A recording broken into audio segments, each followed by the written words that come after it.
अरे बापरे काय गरमी आहे बाहेर. हे काय आणलं मम्मी? मातीचा मटका आणि थंड पाणी प्यायला. हा मातीचा मटका ना वापरायच्या अगोदर ह्याला आपण चांगला साफ करून घ्यायचा. हा मटका ना चांगला असा चोळून घ्यायचा म्हणजे ह्याच्यावरचं वरती माती वगैरे झुळा असेल ते सगळं असं निघून जातं. आतून पण चांगला असा चोळून घ्यायचा. बघा ह्याच्यात किती घाण निघते. तर आता आपल्याला काय करायचं आहे बघा, असं मीठ घ्यायचं आणि चांगला असा मिठाने चांगला चोळून घ्यायचा. आतमध्ये मी पीठ टाकते आणि बाहेरून पण असा चोळून घ्यायचा. म्हणजे असं मीठ लावून चोळला की सगळं त्याच्यावरचं छिद्र ओपन होतात आणि पाणी पण आपलं थंडगार होतं आणि प्यायला पण छान लागतं. स्वच्छ कपडा घेतलेला आहे. तर आता आपल्याला ह्या कपड्याने चांगला असा चोळून घ्यायचा. चांगला चोळला म्हणजे सगळं आतमधली माती वगैरे निघते.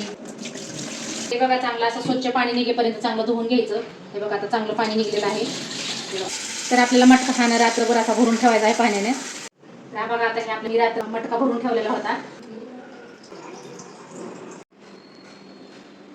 काय थंडगार पाणी लागते.